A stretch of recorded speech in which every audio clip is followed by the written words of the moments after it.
여러분, 오늘은 106주년을 맞는 3.1절입니다. 100여 년 전 우리 선조들은 총칼에 맞서 피 흘리며 이 땅의 주권을 외쳤습니다. 그렇다면 2026년 오늘 국가의 주권과 생존은 무엇으로 결정될까요? 영토? 군사력? 아닙니다. 지금 전 세계 국가들의 목숨줄을 쥐고 있는 단 하나의 무기, 바로 초미세 반도체입니다.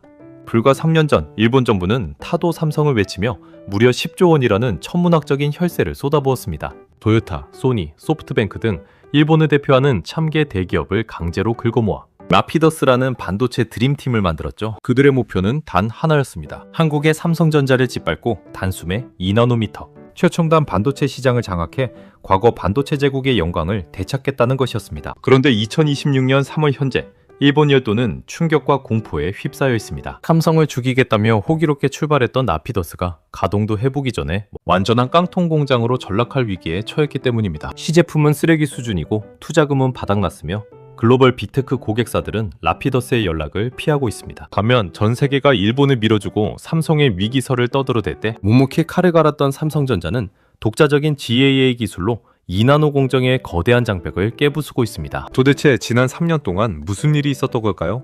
돈만 있으면 다 될 줄 알았던 일본 관료들의 오만함은 어떻게 처참하게 박살났을까요? 오늘 우리는 총칼 없는 21세기 경제전쟁터에서 대한민국이 어떻게 진정한 기술 독립을 이뤄내고 있는지 그 소름 돋는 비즈니스 비하인드를 파헤쳐보겠습니다. 사건의 전말을 이해하려면 일본의 뼈아픈 과거를 알아야 합니다. 1980년대 일본은 전 세계 반도체 시장의 50%를 장악했던 절대 권력이었습니다. 미국조차 일본 반도체 앞에서는 꼼짝 못했죠. 하지만 미국의 견제와 삼성전자의 맹추격, 그리고 시대의 흐름인 파운드리로의 전환을 잊지 못하고 몰락했습니다. 이른바 반도체 잃어버린 30년입니다. 자존심이 상할 대로 상한 일본 정부는 2022년 최후의 발악을 시작합니다. 우리가 돈이 없냐, 기초기술이 없냐며 국가 주도로 라피더스를 설립합니다. 이름부터가 라틴어로 빠르다는 뜻입니다. 그런데 이들의 전략은 상상을 초월할 정도로 기형적이었습니다. 현재 일본의 반도체 제조 기술력은 40나노 수준에 머물러 있습니다. 삼성과 TSMC가 3나노 피 터지게 싸우고 있을 때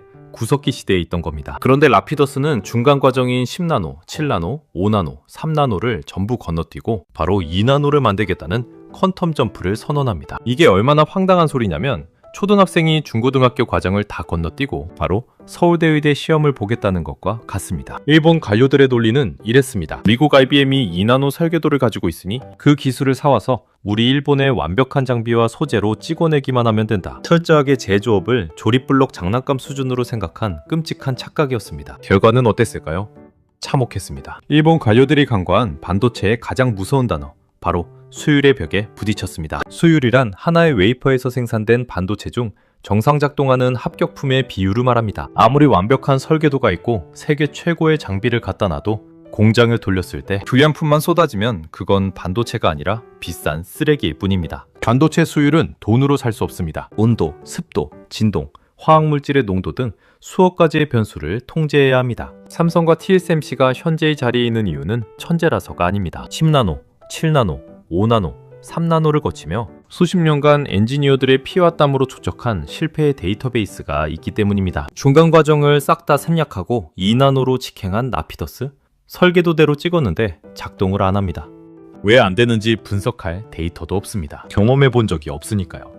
불량률이 치솟으니 생산 단가는 안드로메다로 날아갑니다. 칩 하나당 수천만 원을 받아야 본전이 나오는 기형적인 상황. 초기 자본 10조 원은 공장 짓고 장비 몇 대 사느라 이미 공중 분해되었습니다. 추가로 수십조 원이 더 필요한데 수율 0%짜리 깡통 공장에 투자할 미친 은행은 일본 어디에도 없었습니다. 결국 타도 삼성을 외치던 거대한 괴물은 기초 체력도 없이 무거운 역기를 들려다 스스로 허리가 부러져 버린 것입니다. 일본이 헛발질하며 자멸하고 있을 때 우리의 삼성전자는 무엇을 하고 있었을까요?